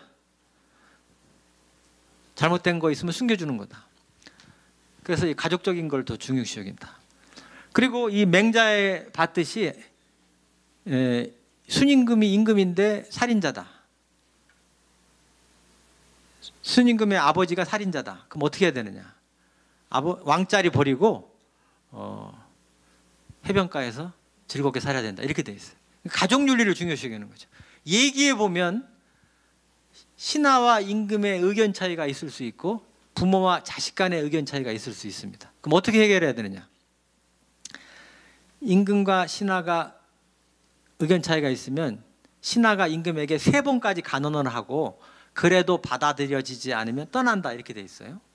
그런데 자식이 이제 부모와 의견 차이가 있고 그랬을 때 자식이 부모에게 3번까지 말씀을 드리고 그래도 받아들여지지 않으면 울면서 따라간다, 이렇게 되어 있습니다. 이제 그 얘기는 뭐냐면 부모와 자식 관계는 절대적인 뗄래야 뗄 수 없는 천륜이다, 이런 얘기죠. 임금과 신하의 관계는 붙었다 떨어졌다, 가변적인 관계라 이거예요. 그러니까 유학은 혈연, 가족, 이걸 이제 중시하는 이제 그런 논리고, 성리학에 와서 이건 천리다 이렇게 해버렸어요. 그 이전에는 그냥 오륜, 그냥 덕목으로만 이렇게 서술을 했는데 이때 와서는 천리다 이래버렸던 거죠. 그래서 효와 충의 논리가 아주 이제 강조가 됐다, 이런 얘기입니다. 그 대표적인 사례가 이제 수묘, 여묘, 이제 삼년상 이런 것들을 모두 어려운 일은 다 노비시키는 그런 경우죠. 물론 유학에 충실한 사람들은 본인이 몸소 삼년상을 하고 그러는데 행동과 생각, 사상 일치가 안 되는 경우죠. 말로는 뭐 옳은 얘기 하지만 몸이 못 따라가는 경우, 이 시기도 그런 거죠. 3년상 유학이면 누구나 다 그렇게 해야 되는 걸로 생각하지만 그렇게 못하는. 어쨌든 이렇게 효의식, 이게 천리로서 받아들이고 그래서 몸소 실천하는 이런 것이 이제 강조가 됐다. 그래서 이런 조포 충효론이 그래서 의미가 있다. 왕의 자리를 헌신짝처럼 버리고 부모님 없고 해변가에서 즐겁게 살아라, 이런 효우선의 논리, 이렇게 얘기할 수 있습니다. 이제 충의식도 이제 같은 맥락인데요. 이제 원나라 때 되면 앞서도 얘기했지만 원나라가 국왕을, 살아있는 왕을 바꿉니다. 심지어는 압송을 해요. 대표적인 게 충혜왕입니다. 이 충혜왕은 이 고려사의 기록에 보면 좀 윤리 도덕적으로 좀 윤리적으로 좀 문제가 있는 사람인 것 같습니다. 좀 성적으로도 좀 문제가 있는 걸로 이렇게 묘사가 돼 있어요. 그러면 원나라와 고려의 관계 속에서 보면 고려가 안정이 돼야 고려 제국도 안정이 되는 거죠. 근데 고려가 이렇게 어지런하고 문란하다, 그건 국왕에 문제가 있다. 국왕을 압송하는 거예요, 충혜왕. 충혜왕이 압송되니까 고려 조정 내부에서 의견이 있는 겁니다. 권한공이라는 사람은 왕이 무도하여 황제에게 죄를 얻은 것인지 어찌 구원할 수 있는가. 앞서 얘기했지만 권한공은 고려 과거 합격자이고 처음에는 이재현과 더불어서 충선왕을 섬긴 사람이에요. 어쨌든 앞서 얘기한 성리학, 사서 오경을 익히고 효, 충 이런 오륜을 천리로서 지식으로서 배운 사람이에요. 지식으로서 배운 사람이에요. 근데 이제 충혜왕의 압송에 대해서는 이렇게 얘기를 하는 거예요. 이제 김용돈이라는 분은 왕이 욕을 당하였을 때 그 신하가 죽음으로 왕을 구원하는 건 당연하다고 했고, 이재현은 나는 내가 왕의 자식이라는 걸 알 뿐이다라고 했어요. 그래서 우리가 배신이라고 하는 개념이 있는데요. 이 배신은 신하의 신하, 고려의 관료는 원나라의 황제에 대해서 배신입니다. 그랬을 때 고려의 관료는 원나라 황제와 또는 고려의 국왕, 이 관계 속에서 어디를 더 우선해야 되느냐? 당시는 천자제후 관계, 중국은 천자국이고 고려는 제후국이고, 이 천자제후 관계의 성격에 대해서도 좀 복잡합니다.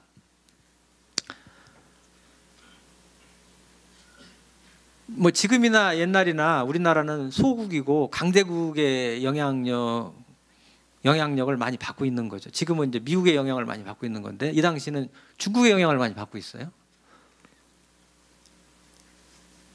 4대 조공 관계는 형식적이고 의례적이다. 예를 들면 책봉은 내부적으로 바꿔놓고 통보만 해주면 중국에서 승낙해주고, 그런 형식적이고 의례적이다 이거예요.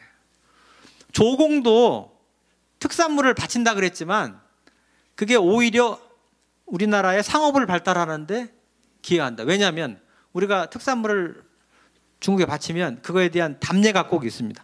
근데 그건 한국에 나지 않는 산물이에요. 그래서 그것이 한국의 유무상통, 교환경제 또는 유통경제를 발전시키는 데 기여한다. 이렇게 돼 있어요. 그래서 4대 조공관계는 형식적이고 의례적이다. 이와 관련돼서 이색이 주목이 됩니다. 이색은 어떤 경우냐면,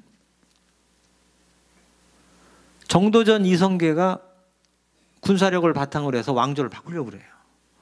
근데 이색 입장에서는 정도전 이성계의 그런 정치적인 술수를 알아챘고 방어하고 싶어요. 그런데 자신에게는 군사적인 힘이 없어요. 그러다 보니까 이색은 명나라 황제에게 요청을 합니다. 감국, 고려를 감독해달라. 그리고 창왕의 입조, 이걸 요청을 하는 거예요. 이걸 이제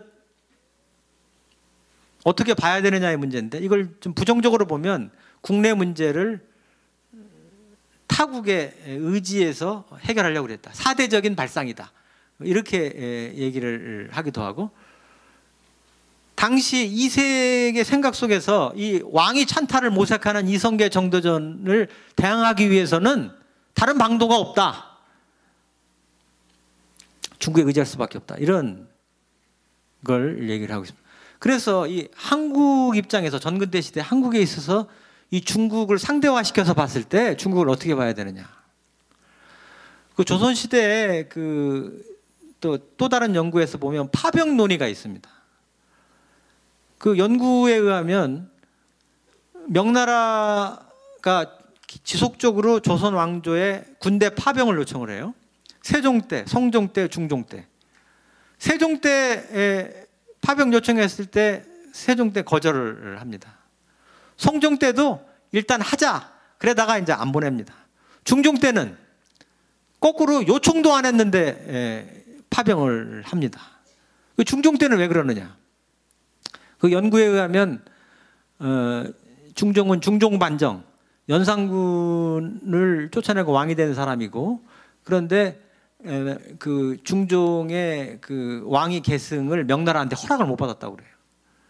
단순하게 이제 전왕이 아파서 병이 들어서 왕을 새롭게 바꾼다 이렇게 얘기를 했다고 그럽니다. 그랬더니 명나라의 얘기는, 그러면 조금 병이 나으면 다시 복위하면 되지 않는가? 굳이 왕을 교체할 필요가 있는가? 이렇게 이제 요구를 했다라는 거죠.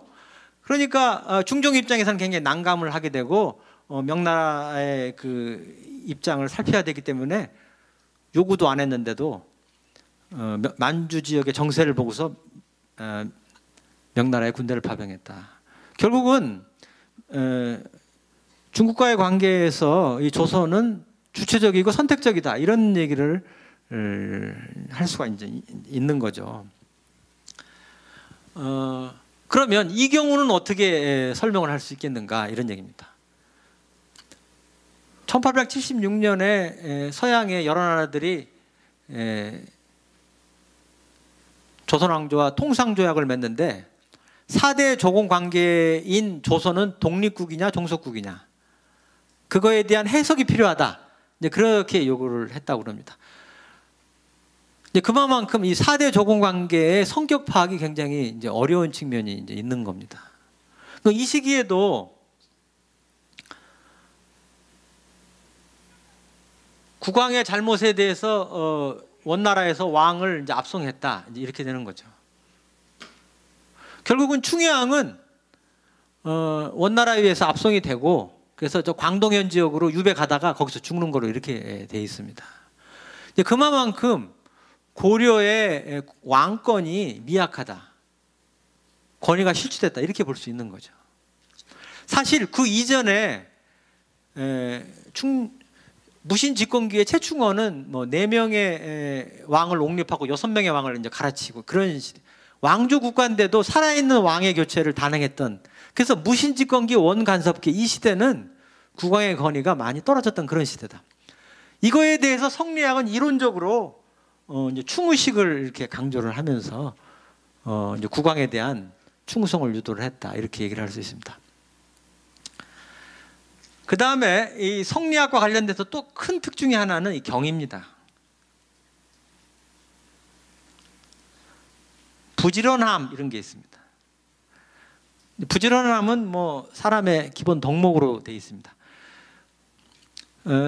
경복궁에 그 처음 들어가자마자 근정전이 있어요. 그 근정전의 편액은 정도전이 쓴 걸로 되어 있는데 정치에 근면해라, 이런 얘기죠.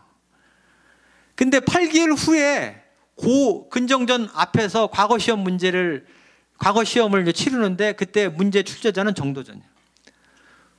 군왕의 근정에 대해서 설명하라, 이렇게 되어 있습니다.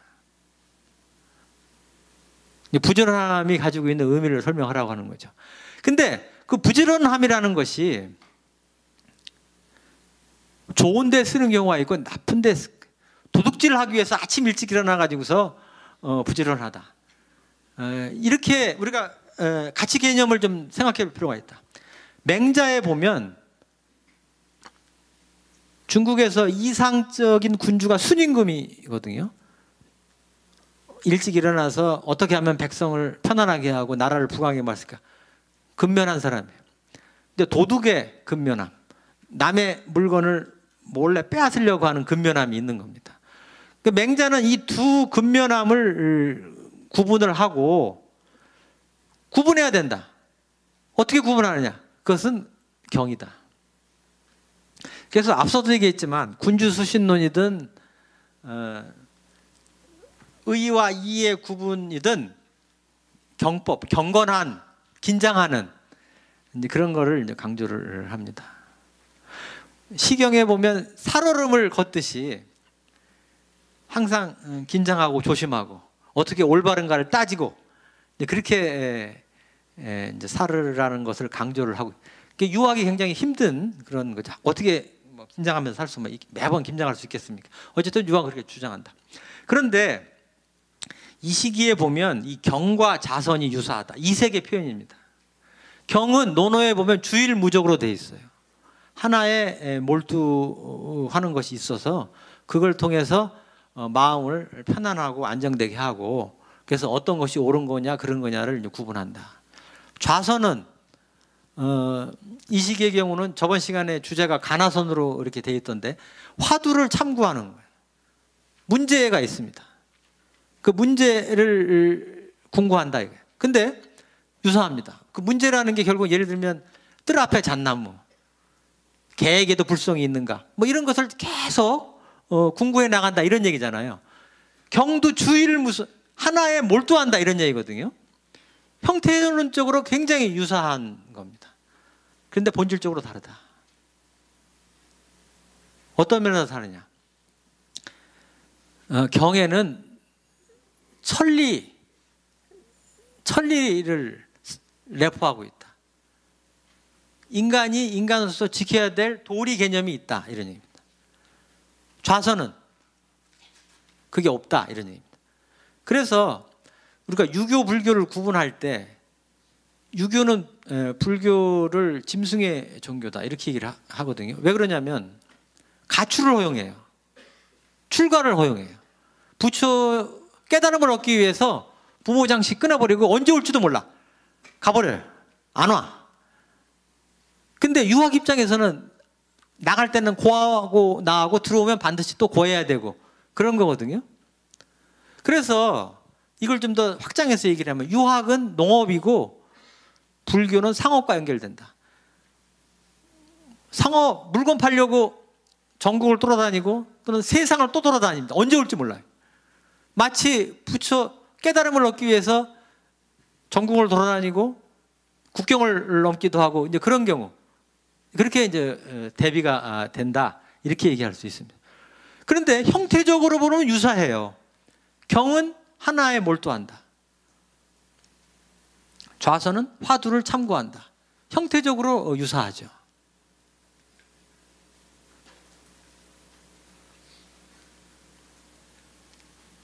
그래서 이 고려 초기에는, 고려 후기에는 유교와 불교는 상극입니다. 출가를 허용하느냐 안 하느냐, 깨달음을 얻기 위해서 돌아다니는 거하고 오륜을 통해서 항상 가족 속에서 살도록 하는 거하고 상극관계에 있다. 하지만 이 시기에는 그렇지가 않다 이럽니다. 그 왜 그러느냐? 고려 왕조가 성리학을 주도적으로 수용을 했어요. 잘 안 맞는데도, 고려는 불교 국가예요. 그런데도 성리학을 주도적으로 이렇게 수용을 했어요. 그러다 보니까 당시 초창기에는 서로 같은 점에 이제 주목을 하게 됩니다. 박증이라는 사람은 자기 부모를 생전에 봉양하고 사후에 장례 지내는 것을 정성을 다했는데 오히려 부족하다 여기고 부처에 기이해서 사후 세계의 복을 비는 등 자식으로서 하지 않은 일이 없었다. 그는 사찰을 보수해서 임금의 무병장수와 국가의 영원한 복덕을 기원하고 중생의 이익을 추구하려 했다. 이렇게 되어 있거든요. 그러니까 부모에 대한 자식의 도리를 하기 위해서 절을 지었다. 이런 얘기입니다. 그 삼국유사에 보면 효선편이 있습니다. 효선편. 그 효선편에 보면 네 가지 얘기가 있는데 그 핵심은 뭐냐면 결국은 불교도 효와 충의 기능이 있다 이런 얘기. 분명히 당장에는 부모 자식 관계를 끊어버리고 산속에 가서 도를 깨치려고 하는 거지만 궁극적으로는 도를 깨쳐서 부모님의 극락왕생을 빌어준다 이런 얘기입니다. 이게 종교적인 내용을 담고 있는 거예요. 유학은 종교성이 약합니다. 수인사 대천명이에요.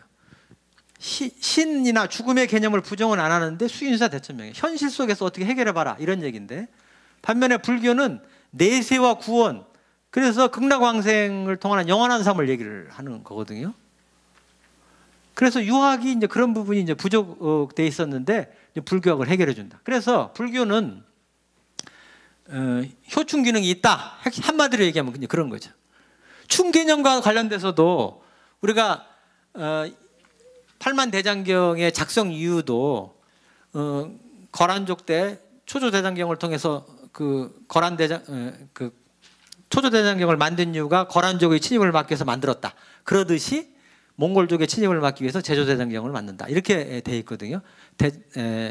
불교의 힘으로써 외적을 막아친다. 국가를 수호한다. 이런 얘기인데 이렇게 불교도 충 개념이 있다. 그래서 효와 충이 같은 거다. 유불동도. 그래서 불교의 윤리 기능을 이제 긍정하는. 조선시대에는 이런 게 안 통합니다. 근데 이 시기에는 외래 사상인 성리학의 수용 초기에는 이런 것들을 이제 받아들이게 됐다. 이제 이런 얘기입니다. 그래서 불살지계, 불교에서 사람을 죽이지 말라, 살생하지 말라는 것은 유교에서 인애, 사랑으로 이렇게 감싸주고 또는 자비를 베풀어줘라 이런 얘기는 같은 얘기. 또는 유학에서 마음을 바르게 해서 몸을 닦고 재가치국 평천하는 거하고 불교에서 마음을 직시해서 수행을 해서 성불, 깨달음을 이루고 자기를 이롭게 하고 타인을 이롭게 하고, 이게 모두 다 심론, 그러니까 마음에 관한 얘기고 그걸 통해서 결국은 선한 행위를 하든 그러면서 같다 이런 얘기입니다. 우리가 마음과 관련된 논의가 우리말로 이렇게 익숙해 있어요. 예를 들어 마음짜리, 마음 씀씀이, 마음 댐댐이 이런 표현들 익숙해 있거든요. 근데 그런 용어들을 가만히 생각해 보면 불교와 유학이 모두 다 마음에 관련되는 거다.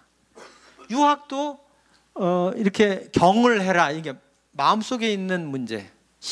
마음을 어떻게 바르게 하는가. 그래서 선한 행위를 어떻게 유도할 수 있는가. 이제 그런 얘기고, 우리가 조선시대 때 사칠론변 또는 조선 후기에 인물성 동일원 그런 얘기 하거든요. 그러면 사칠론변이 뭐냐? 사단, 인의예지고 칠정은 희로애락 애호역이에요. 사람 마음속에 인의예지와 희로애락 애호역 이렇게 마음이 있는데, 이성과 감정의 문제고, 어떻게 하면 이성을 잘 보존하고 욕망, 감정 부분을 억제하느냐 이런 문제거든요. 마음에 관한 논의다. 불교는 뭐 말할 것도 없는 거죠. 어떻게 하면 무소유 무욕망을 하게 되고 어떻게 하면 선한 행위를 할 수 있겠냐 이런 걸 얘기를 하는 건데, 이런 것들이 결국은 유교와 불교의 유사점. 근데 고려 후기에는 이런 유사점에 이제 주목을 했다 이렇게 얘기를 할 수 있고요. 결국은 고려가 불교 국가지만 성리학을 받아들일 수밖에 없었어요.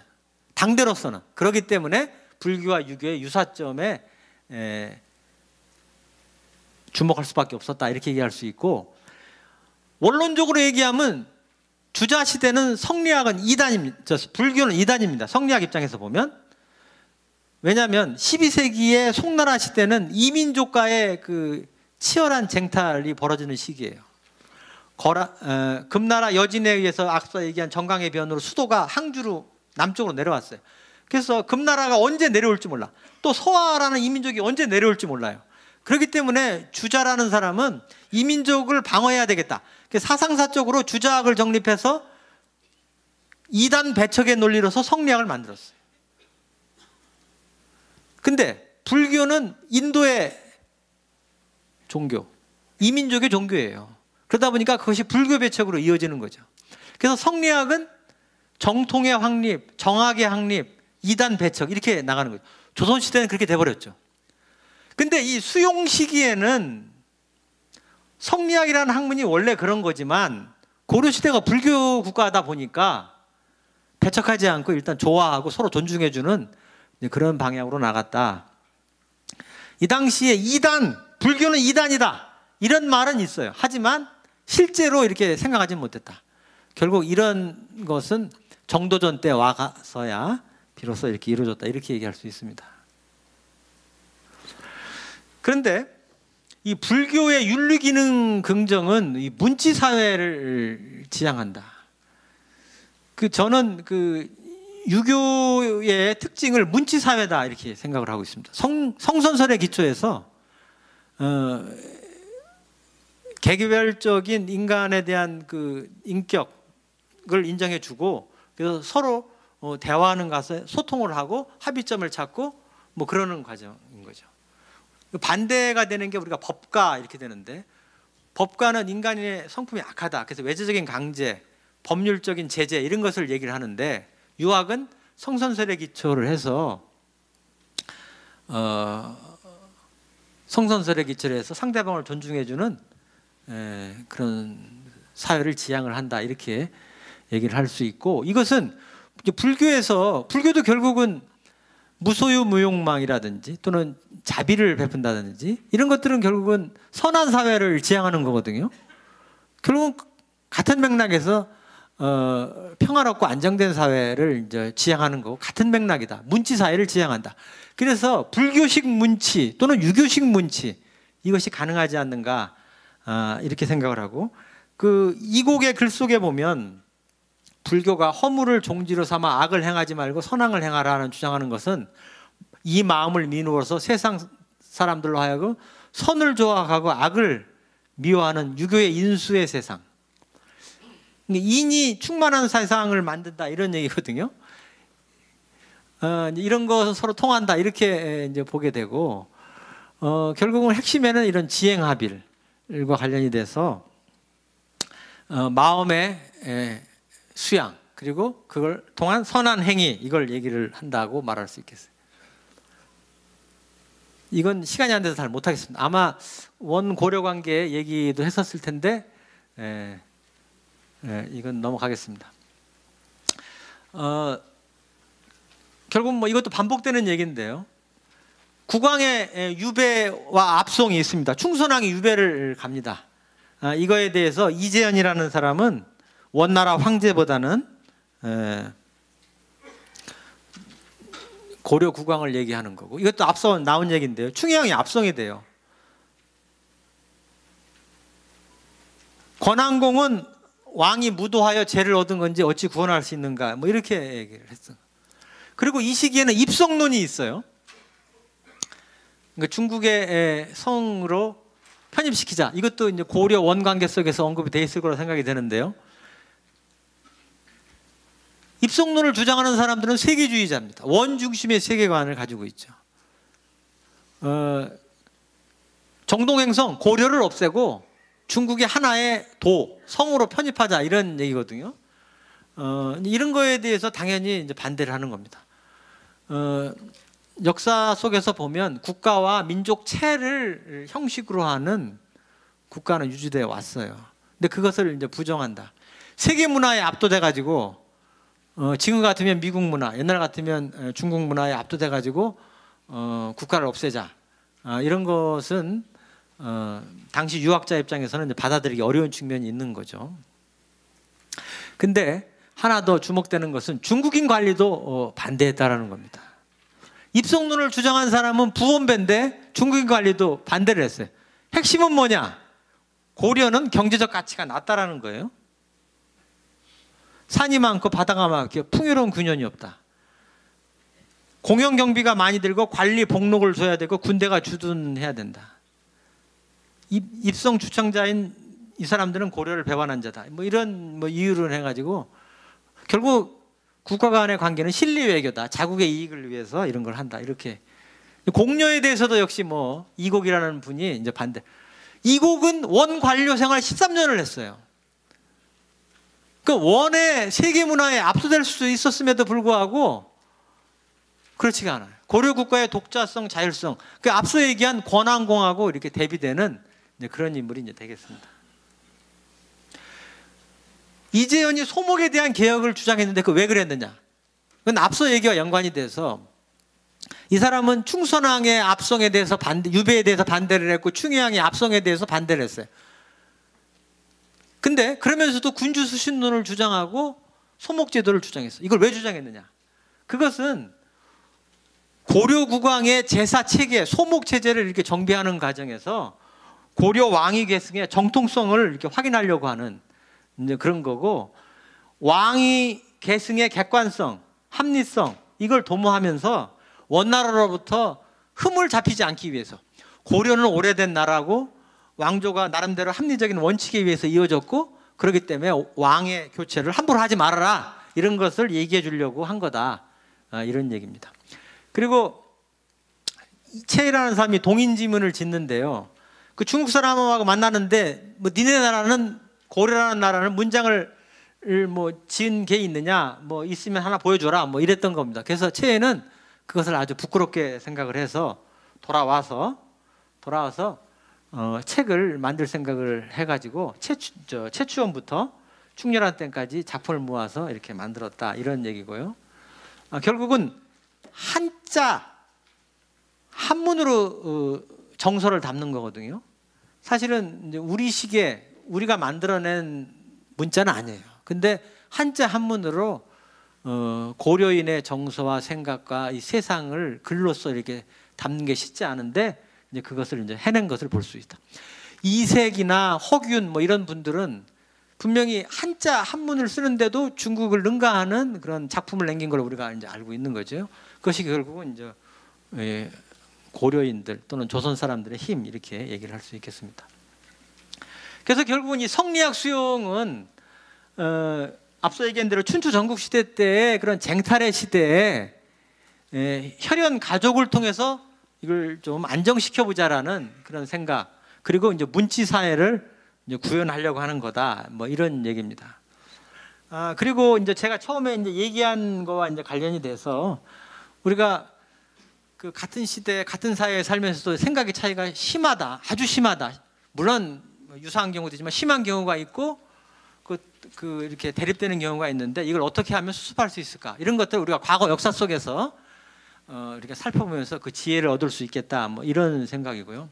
고려와 원 관계도 우리가 이제 한국과 미국의 관계 또는 주변 국가의 관계 이런 것을 서로 연동해서 생각해 보면 좋겠다. 이런 얘기를 이렇게 하고 싶습니다. 그래서 결국은 이 성리학이라는 것이 이제 외래 사상으로도 수용이 되는데 한국 사회의 발전을 위해서 주체적이고 선택적으로 수용이 됐다. 뭐 그래서 유교 문치 사회를 지향해 갔다. 이런 얘기가 제가 하고 싶은 얘기였습니다. 좀 두서없이 이렇게 말씀드렸습니다. 감사합니다. 마치겠습니다.